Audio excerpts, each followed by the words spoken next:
with you? Dan Bax. I grew up here in Colorado, right up within 2 or 3 miles of where I grew up on a farm. We sold the farm. I bought the few acres and built this place in 1987. Nice. Danny Bax Jr. I was born in Boulder, went to North Glen High School, and kind of grew up in this area. Did a lot of pheasant hunting, horse riding, and motorcycle in this area. And what got you into collecting cars? Hmm. I used to work on cars when I was real little. When I was real little, I used to get underneath the chair with a pencil and draw on the bottom of the chair motors and stuff like this. And kind of funny because it was wood and all these little wood chips would fall down in my eyes. And so I started young, living on a farm. We had to fix everything. So, I was driving tractors at 10 and welding and working on everything. So it's just a natural. And the yellow car that I have outside, I bought that in 1958, which is my high school car, and I just turned 16. But when I went to get my driver's license, I lived in a small town then in Wyoming, and I walked in finally when I was 15, and the guy there, he said, "You don't have a driver's license? You've been delivering milk around here, and you've been driving them trucks and all that." He said, "And you didn't have a driver's license?" I said, "Well, I was never old enough to get a driver's license, so now I'm old enough. Let's get me a driver's license." So anyway, he just gave me a driver's license. He didn't even give me a test or nothing. So anyway, that high school car, I still got it. I paid $200 for it in 1958. And what got you to keep collecting the cars since then? Well, I used to, every time I'd buy a car and build up a hot rod or something, I'd want something else. But back then, I couldn't collect cars. I had to sell one to buy another car. So I usually only had one car at a time. But from the Model A, I went to a 46 Ford Coupe, built a flathead up pretty big to over 300 cubic inches, and it was real fast. I had a 55 Ford pickup that I did a complete off-the-frame restoration on it. Now this is way back in the 50s and 60s. And so I said, someday I'll be able to keep a car and won't have to sell one. So I got to be a hoarder. So I would never sell any of my cars because every time I did, I was sick of having to sell that car.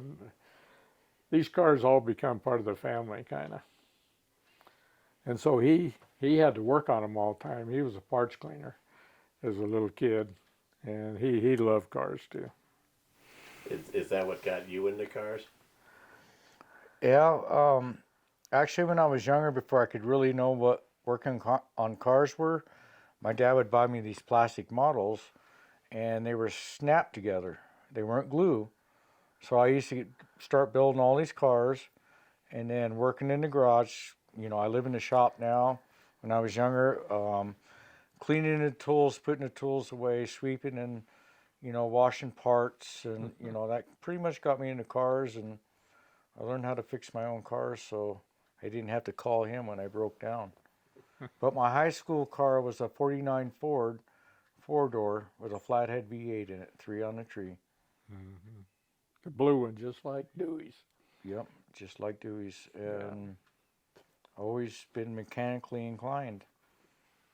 Vector sets, models, wiring stuff. That's what I can remember. What got you guys?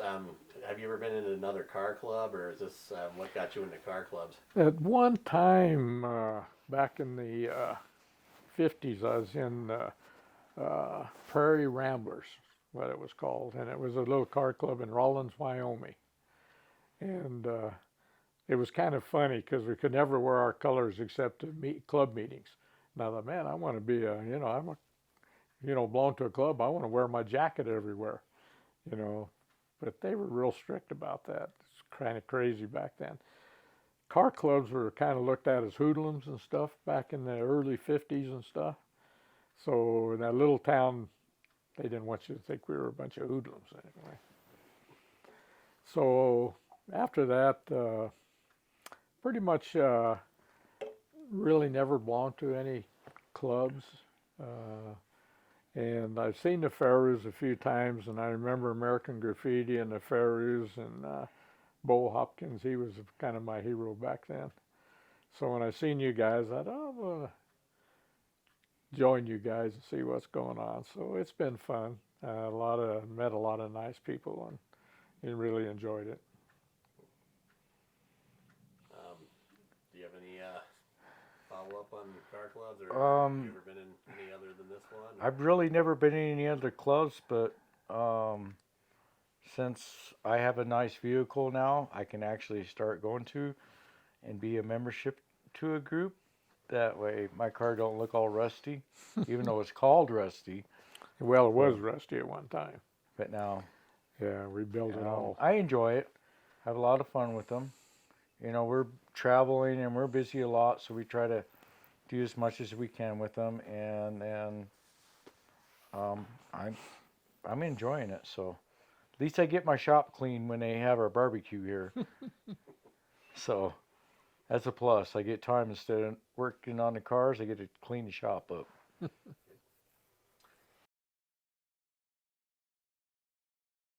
Do you have any advice to anybody that would be getting into the hobby of building hot rods? Or collecting You know, cars, etc.?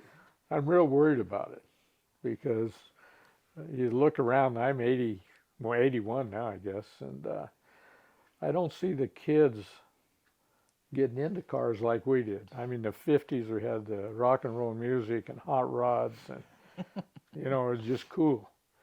Nowadays, the kids, I think it's going to be lost after about 2 more generations, really. They went, from strictly hot rods, into muscle cars in the 60s and stuff. And they just totally don't even think of cars anymore.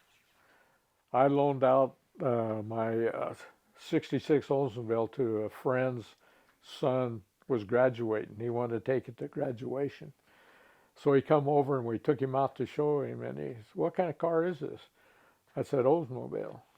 He never heard of an Oldsmobile. He said, "Well, what's an Oldsmobile? Is that a car that old people drive?" And it was pretty funny. But he really enjoyed it. He took it and they did the prom and his girlfriends, and they cruised around in it. And after that, they thought it was really something to have a big old car like that.